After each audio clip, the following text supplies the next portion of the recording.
আজকের দিনটা ছিল ১৮ই আগস্ট। আজকে হচ্ছে আমার ভাইয়ের জন্মদিন। সেই জন্যে ভাইকে রাত ১২টার সময় ঘুম থেকে তুলে একটা ছোট পেস্ট্রি কাটিয়ে নিই। কাটিয়ে ওকে খাইয়ে, আমার বোনকে খাইয়ে তারপর পাঠিয়ে দিই। সকালবেলা মা করেছিল চাউমিন, কারণ আমার ভাই ওটা ভালোবাসে, ও খেতে চেয়েছিল, সেই জন্য মা চাউমিন করেছিল। এদিকে আমরা সবাই চাউমিন হয়েছে দেখে খুব খুশি, আর এদিকে আমরা খুব মজা করে খাচ্ছিলাম আর হাসাহাসি করছিলাম। যাই হোক, এরপর খাওয়া দাওয়ার পর ছাদে উঠলাম, দেখি ছাদে ওরা ঘুরে বেড়াচ্ছে। ওদেরকে বলছিলাম, এত রোদের মধ্যে ছাদে উঠছিস কেন, কত রোদ আজকে। যাই হোক, এরপর আমি নিচে চলে আসি, কারণ আমাকে আবার বেরাতে হবে। বেরিয়ে পড়েছিলাম ভাইয়ের জন্য কিছু কেনাকাটা করতে। আর আজকে ওয়েদারটা কত ঝলমলে রোদ্দুর উঠেছে। যাই হোক, ফার্স্টেই দরকারে চলে গেছিলাম নিউ মোড়ে। আর এখন কেকটা কিনবো না, এখন কেক দেখে যাচ্ছি, কিছু ইম্পর্ট্যান্ট দরকার, সেই জন্য এসেছি। কেকটা দেখে নিলাম, আর আমার তো ইচ্ছা রয়েছে এই রেড ভেলভেট কেকটা নিয়ে যাওয়ার। দেখি বিকেলে ভাইকে নিয়ে এসে ও কোন কেকটা চুজ করে। যাই হোক, এরপর চলে গেলাম খেলনার দোকানে। এখানে আমার বয়ফ্রেন্ড আমার ভাইকে দেওয়ার জন্য কিছু কিছু খেলনা কিনে দিয়েছে, সেগুলো নিয়ে আমি চলে গেলাম। এবার খেলনাগুলো ওর হাতে তুলে দিচ্ছি। ও তো খেলনাগুলো পেয়ে খুবই খুশি হয়ে গেছে। ওর ফেভারিট খেলনা হচ্ছে গান, সেই জন্য ও ফার্স্টেই এটা বের করে এটা খুলতে লেগে গেছিলো। আমি বললাম, আরে ভিতরে অন্য কিছু আছে, সেটাও দেখ খুলে। ও এটা কোনোদিনই খেলেনি। আমি এটা ছোটোবেলায় অনেক খেলতাম, সেই জন্য আমি ভাবলাম আমি খেলতাম এটা, ওকেও দেখাই যে এটা কেমন। এটা খুবই মজাদার একটা গেম। এইসব পেতেও খুব খুশি হয়েছে, খুশিতে লাফাতে লেগেছে। এরপরও সব কিছু আনবক্সিং করতে বসে পড়লো। ও দেখাচ্ছিল এগুলো কি কি ভিডিওতে, কিন্তু ও নিজেও জানে না এগুলো কি কি। সেই জন্য মাঝে মধ্যে আমাকে জিজ্ঞেস করে নিচ্ছিল এগুলো কি। এগুলো ও পুরোটা ম্যানুয়ালটাও দেখলো, পড়লো তো না, শুধু খুলে খুলে দেখলো, দেখে তারপরে রেখে দিল। এরপর ওর বন্দুক নিয়ে খেলা শুরু হয়ে গেছে।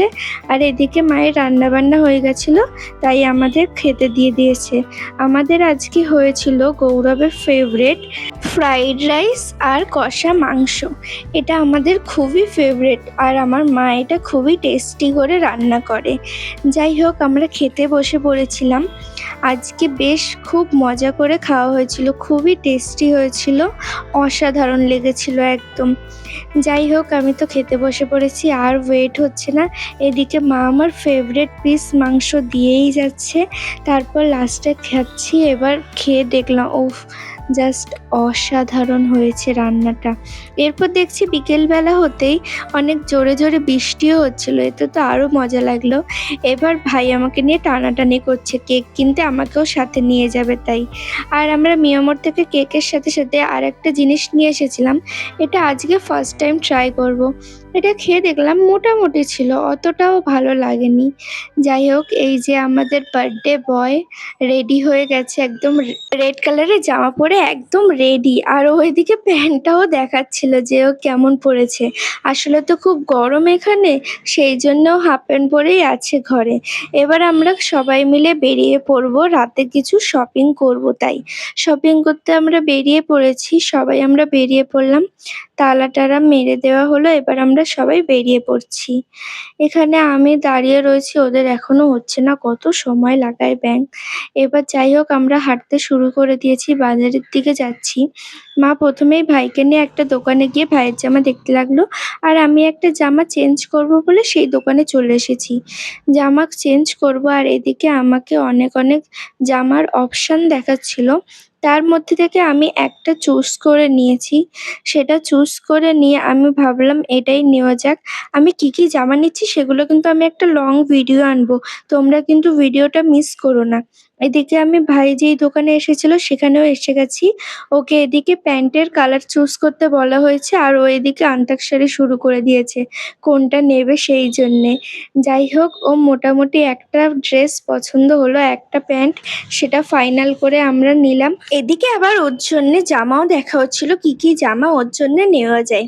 কিছু কিছু জামা ডিসাইড করে নেওয়া হয়েছে। আমি কিন্তু লং ভিডিও পোস্ট করব। তোমরা কেউ কিন্তু মিস করো না লং ভিডিও দেখতে। এদিকে চলে এসেছিলাম মেয়েদের আরেকটা জামাকাপড়ের দোকানে। এখানে আমার মাসি, দিদা আর বোন কিছু কিছু জামা দেখবে। যাই হোক এখানে বেশি জামা পছন্দ না হওয়ায় চলে গেছিলাম অন্য একটা দোকানে। এখানে তো আমি আয়না দেখে আমি ফোন নিয়েই ঢং করা শুরু করে দিয়েছিলাম। যাই হোক আমি সত্যি এগুলো ঢং করি, যে যা ভাবে ভাবুক, আমার কিছু যায় আসে না। এবার আমি দেখছিলাম, দেখতে দেখতে দেখলাম এখানে বেশ ভালো ভালো টপ আছে। আমি এর মধ্যে দিয়ে একটা টপ পছন্দ করে রেখেছি। এটা আমি পরে একদিন এসে কিনে নিয়ে যাব। আর এখানে এদের কথাবার্তা শেষই হচ্ছে না। একটার পর একটা জামা দেখেই যাচ্ছে, দেখেই যাচ্ছে। এদিকে আমি কখন বাড়ি গিয়ে খাবো, মা কি কি রান্না করেছে ভালো ভালো, আমার ওয়েট হচ্ছে না। যাই হোক ওরা ফাইনালি জামা নিল। এবার আমরা বাড়ি চলে এসেছি। Happy birthday to you, happy birthday to you. Shopping করে আসতে আসতে অনেকটাই দেরি হয়ে গেছিল। সেই জন্য গৌরবকে কেক কাটাতেও অনেকটা দেরি হয়ে গেছিল। ও কিন্তু বিকালে গিয়ে ওর জামার সাথে ম্যাচিং করে ওই রেড ভেলভেট কেকটাই নিয়ে গেছে। কারণ রেড ভেলভেট কেকটা খুবই টেস্টি খেতে, আর মিয়মোরের সব কেকই টেস্টি খেতে। এদিকে দেখা হচ্ছিল ও কেক কেটে সবার ফার্স্টে কাকে খাওয়ায়, কারণ ও কেক খুব ভালোবাসে। ও অন্য কাউকে খাওয়াবে নাকি নিজে খেয়ে নেবে। এদিকে দেখুন ও টুক করে নিজেই আগে একটু টেস্ট করে নিল। এরপর ও আস্তে আস্তে করে চলে যাচ্ছে মাকে খাওয়াবে বলে। মা এখনো রান্নাঘরে রান্না করছে, কারণ আজকে অনেক টেস্টি টেস্টি রান্না হবে, সেগুলো এখনো কমপ্লিট হয়নি সেই জন্যে। তারপর ও মাকে খাওয়ানোর পর আমাকেও একটু খাওয়ায়, তারপর চলে যায় বাবাকে খাওয়ানোর জন্যে। বাবা এদিকে বলে ফার্স্টে ননকে খাওয়াতে। নন মানে আমার বোন।